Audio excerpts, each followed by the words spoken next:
பிரியமானவர்களே, ஆண்டவராகிய இயேசு கிறிஸ்துவின் நாமத்தினாலே உங்கள் யாவரையும் அன்போடு கூட நான் வாழ்த்துகிறேன். ஆண்டவர் கிருபையாய் நமக்கு கொடுத்த இந்த புதிய நாளுக்காக முதலாவது நாம் ஆண்டவருக்கு நன்றி சொல்லுவோம். கிறிஸ்துவின் பொருட்டு நெருக்கப்பட்டால் பாக்கியம் நமக்கு பாக்கியமே. கிறிஸ்துவின் பொருட்டு நெருக்கப்பட்டால் பாக்கியம் நமக்கு பாக்கியமே. சோர்ந்து போகாதே, நீ சோர்ந்து போகாதே, சோர்ந்து போகாதே, நீ சோர்ந்து போகாதே. அதி சீக்கிரத்தில் நீங்கிவிடும் இந்த லேசான உபத்திரவம், அதி சீக்கிரத்தில் நீங்கிவிடும் இந்த லேசான உபத்திரவம். இந்த நாளுக்கென்று ஆண்டவர் கொடுக்கிற ஒரு வார்த்தை 2 கொரிந்தியரின் புஸ்தகம் 4ஆம் அதிகாரம் 17வது வசனம். 2 கொரிந்தியர் 4:17. அதி சீக்கிரத்தில் நீங்கும் லேசான நம்முடைய உபத்திரவம் மிகவும் அதிகமான நித்திய கன மகிமையை உண்டாக்குகிறது. இந்த நாளிலே ஆண்டவருடைய வார்த்தை சொல்லுகிறது, நம்முடைய லேசான உபத்திரவம் அதி சீக்கிரத்திலே நம்மை விட்டு நீங்கிவிடும், நம்முடைய வாழ்க்கையை விட்டு நீங்கிவிடும், நம்முடைய குடும்பத்தை விட்டு நீங்கிவிடும். அது லேசான உபத்திரவம். அது நம்மை விட்டு நீங்கும் பொழுது மிகவும் அதிகமான நித்திய கன மகிமையை நமக்கு கொண்டு வருகிறது. ஆகவே லேசான உபத்திரவத்தை குறித்து நாம் பயப்படவே கூடாது. இந்த உபத்திரவம் வந்தது நல்லது என்று சொல்லி ஆண்டவரை நாம் துதிக்க வேண்டும். யோவான் எழுதின சுவிசேஷம் 16ஆம் அதிகாரம் 33ஆம் வசனம் இப்படியாய் சொல்லுகிறது, உலகத்தில் உங்களுக்கு உபத்திரவம் உண்டு, ஆனாலும் திடன் கொள்ளுங்கள், நான் உலகத்தை ஜெயித்தேன் என்றார். ஆண்டவராகிய இயேசு இந்த வார்த்தையை சொல்லுகிறார். உலகத்திலே உங்களுக்கு உபத்திரவம் உண்டு என்று சொல்லி இருக்கிறார். ஆகவே உபத்திரவம் இல்லாத ஒரு உலக வாழ்க்கை இல்லை. இந்த உலக வாழ்க்கையிலே, உலக ஓட்டத்திலே நமக்கு உபத்திரவம் உண்டு. ஆனாலும் ஆண்டவர் என்ன சொல்லுகிறார்? நீங்கள் திடன் கொள்ளுங்கள். காரணம், நான் உலகத்தை ஜெயித்து விட்டேன். உலகத்தில் வரக்கூடிய உபத்திரவங்கள் எல்லாவற்றையும் நான் ஜெயித்து விட்டேன். ஆகவே என்னுடைய பிள்ளைகளாகிய நீங்கள் ஜெயிப்பீர்கள். ஆகவே நீங்கள் எதை குறித்தும் கவலைப்பட வேண்டாம், பயப்பட வேண்டாம், திகைத்து போய் நிற்க வேண்டாம். கர்த்தர் நமக்காக உலகத்தை ஜெயித்து விட்டார். இந்த உபத்திரவம் நம்மை ஒன்றுமே செய்ய முடியாது. சங்கீதங்களின் புஸ்தகம் 22ஆம் சங்கீதம் 24வது வசனம் இப்படியாய் சொல்லுகிறது, உபத்திரவப்பட்டவனுடைய உபத்திரவத்தை அவர் அற்பமாய் எண்ணாமலும் அருவருக்காமலும் தம்முடைய முகத்தை அவனுக்கு மறைக்காமலும் இருந்து தம்மை நோக்கி அவன் கூப்பிடுகையில் அவனை கேட்டருளினார் என்று தாவீது எழுதுகிறார். உபத்திரவப்பட்டவனுடைய உபத்திரவத்தை ஒருபோதும் ஆண்டவர் அற்பமாய் எண்ணவே மாட்டார், அருவருக்கவே மாட்டார். அவனுடைய உபத்திரவத்தை பார்த்து அவனுக்கு உதவி செய்கிற தேவனாயிருக்கிறார். அவன் ஆண்டவரை நோக்கி கூப்பிடும் பொழுது அவனுடைய சத்தத்திற்கு ஆண்டவர் செவி கொடுத்து உபத்திரவத்திலிருந்து அவனை விலக்கி விடுவித்து பாதுகாத்து கொள்ளுவார்.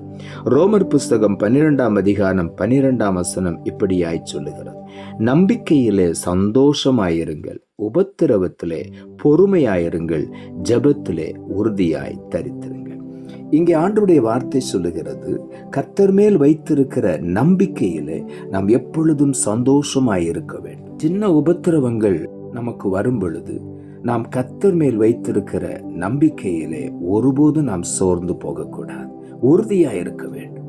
அந்த நேரத்திலே நாம் சந்தோஷமாயிருக்க வேண்டும். உபத்திரவங்கள் வரும் பொழுது மிகவும் பொறுமையாயிருக்க வேண்டும். அதே நேரத்தில் ஜெபத்திலே நாம் உறுதியாய் தரித்திருக்க வேண்டும். உபத்திரவத்திலே பொறுமையாயிருக்க வேண்டும். அதற்கு நல்ல உதாரணம் யாக்கோபு நிருபம் 5ஆம் அதிகாரம் 11ஆம் வசனம் சொல்லுகிறது, இதோ பொறுமையாய் இருக்கிறவர்களை பாக்கியவான்கள் என்கிறோமே, யோபின் பொறுமையை குறித்து கேள்விப்பட்டிருக்கிறீர்கள், கர்த்தருடைய செயலின் முடிவையும் கண்டிருக்கிறீர்கள். கர்த்தர் மிகுந்த உருக்கமும் இரக்கமும் உள்ளவராயிருக்கிறாரே. யோபுவுடைய பொறுமை, அவ்வளவு உபத்திரவத்தின் மத்தியில் எல்லா சொத்து சுகங்களை இழந்தான், எல்லா பிள்ளைகளையும் இழந்தான், சரீர சுகத்தை இழந்தான், அன்பை இழந்தான், எல்லாவற்றையும் இழந்து போய்விட்டான். ஓட்டை எடுத்து சுரண்டி கொண்டு சாம்பலில் உட்கார்ந்திருந்தான்.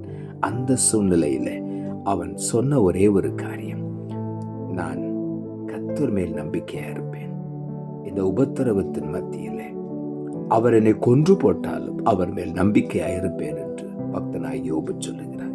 என் மாம்சம் தோலெல்லாம் அழுகினாலும் என் நேசராகி இயேசுவை நான் கண்களினாலே பார்ப்பேன் என்று ஒரு நம்பிக்கை அவனுக்குள்ள இருந்தது. அந்த உபத்திரவத்திலே அவன் கர்த்தர் மேல் வைத்திருந்த நம்பிக்கையினாலே பொறுமையோடு காத்திருந்தான்.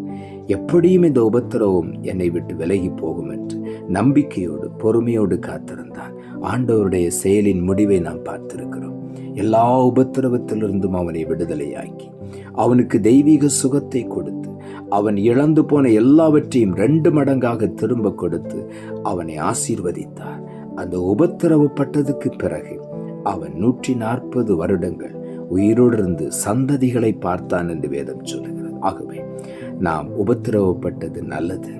அதனாலே ஆண்டவருடைய பிரமாணங்களை நாம் கற்றுக்கொள்ளுகிறோம் என்று தாவீது எழுதுகிறார். ஆகவே நான் உபத்திரவப்படுவதற்கு முன் வழி தப்பி நடந்தேன் என்று தாவீது எழுதுகிறார். ஆகவே இந்த உபத்திரவம் நம்மை ஒன்றுமே செய்ய முடியாது. ஆண்டவர் ஏற்கனவே அதை ஜெயித்து விட்டார். உலகத்தை அவர் ஜெயித்து விட்டார். ஆகவே இந்த நாளிலே நாம் பொறுமையோடு காத்திருப்போம். நிச்சயமாகவே நமக்கு விடுதலை உண்டு. நமக்கு நித்திய கனத்தையும் மகிமையும் இந்த உபத்திரவம் நமக்கு கொண்டு வருகிறது. ஆகவே இந்த லேசான உபத்திரவம் அதி சீக்கிரத்திலே நம்மை விட்டு விலகி போகும் என்று நாம் விசுவாசிப்போம். கர்த்தரை நம்புவோம். நாம் மேன்மையான ஆசீர்வாதங்களை நாம் பெற்றுக்கொள்வோம். நாம் ஜெபிப்போம். அன்புள்ள ஆண்டவரை, கிருபையாய் கொடுத்த இந்த புதிய நாளுக்காய் மறுபடியும் எமக்கு நன்றி சொல்லுகிறோம். ஆண்டவர் கொடுத்த ஜீவனுள்ள வார்த்தைக்காக நன்றி. அதி சீக்கிரத்தில் நீங்கும் லேசான நம்முடைய உபத்திரவம் மிகவும் அதிகமான நித்திய கன மகிமையை உண்டாக்குகிறது என்ற வார்த்தையை கொடுத்து வசனத்தை கேட்டுக்கொண்டிருக்கிற ஒவ்வொருடைய வாழ்க்கையிலும் பல உபத்திரவங்கள் வழியாய் கடந்து வந்து கொண்டிருக்கலாம். அந்த உபத்திரவத்தை பார்த்து சோர்ந்து போய் பயந்து போயிருக்கிற ஒவ்வொருவரையும் இன்றைக்கு உற்சாகப்படுத்துகிறேன். இந்த லேசான உபத்திரவம் அதி சீக்கிரத்தில் நம்மை விட்டு விலகி போய்விடும். அதற்கு மிகுந்த கனத்தையும் மகிமையும் ஆண்டவர் நமக்கு கொடுக்கிறார். ஆகவே ஆண்டவரே, உமக்கு நன்றி என்று சொல்லுவோம். எல்லாரும் உள்ளத்தின் ஆழத்திலிருந்து உமக்கு நன்றி ஆண்டவரே.